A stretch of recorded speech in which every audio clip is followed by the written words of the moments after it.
विद्यालय परिवार हार्दिक स्वागत एवं अभिनंदन करता है। जैसा कि हम सभी ने बहुत देर से सुना, हमारे प्रभारी सर ने विस्तार से बताया।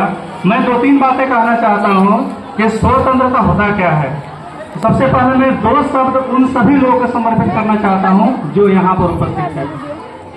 मुझे न तन चाहिए न धन चाहिए, मुझे न तन चाहिए न धन चाहिए, बस अमन से भरा ये वतन चाहिए। मैं जिंदा रहूं तो इस मातृभूमि के लिए, मैं जिंदा रहूं तो इस मातृभूमि के लिए, और मरो तो तिरंगा कफन चाहिए। हम सभी ने किसी न किसी स्तर पर जरूर पढ़ा होगा कि स्वतंत्रता होता क्या है।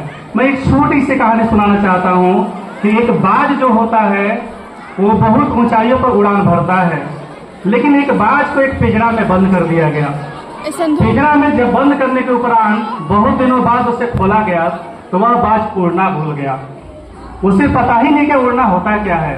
हमारा जीवन में जो स्वतंत्रता का अहमियत है, ऐसा ही कुछ है। जब हम गुलाम रहते हैं या हो जाते हैं तो हमारा जो वास्तविक क्षमता है, हम जो कर सकते हैं, हम में कर गुजरने की जो तमन्ना होती है, वह हम उससे दरकिनार हो जाते हैं, उसको हम लोग भूल जाते हैं। लेकिन जब आजाद होते हैं तो आजाद तो हो गए, लेकिन हमको उन सभी तार्किक सोचों को आजाद करना होगा जिसके जंजीरों में हम लोग बंद कर रहते हैं। साथ ही साथ हमारा जो वास्तविक क्षमता है उसको पहचानते हुए आगे बढ़ने की आवश्यकता है।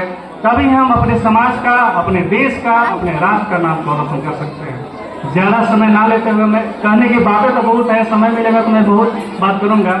मैं 2 शब्द कहकर अपनी वाणी को विराम देने का प्रयास करता हूँ कि समर में पांव रखता है उसी का मान होता है, समर में पांव रखता है उसी का मान होता है, छिपा उस वेदना में अमर बलिदान होता है। सृजन में चोट खाता है जो छेनी और हथौड़ी का, सृजन में चोट खाता है जो छेनी और हथौड़ी का, वही पाषाण मंदिर में कहीं भगवान होता है। अर्थात हमें जब समर क्षेत्र में, रणभूमि के क्षेत्र में, पढ़ाई के क्षेत्र में, आप जिस क्षेत्र में हैं उसमें जब आगे बढ़ेंगे तो चोट आपको मिलेगी। चोट में संघर्ष के लिए आपके मार्ग खुला रहेगा। आपको हर मोड़ पे संघर्ष करना होगा और संघर्षों से टकराते हुए जब आगे बढ़ेंगे तो अपनी बुलंदियों का आप निश्चित रूप से प्राप्त कर लेंगे। मैं अंत में इस वाणी को कहते हुए विराम देना चाहूंगा कि मुश्किलें दिल के इरादे आजमाती है, स्वप्न के पर्दे निगाहों से हटाती है, हौसला मत हार गिरकर वो मुसाफिर, क्योंकि ठोकरें इंसान को चलना सिखाती है, ठोकरें इंसान को चलना सिखाती है। इस पावन अवसर पर मैं इतना ही कहकर अपनी वाणी को विराम देता हूँ। जय हिंद।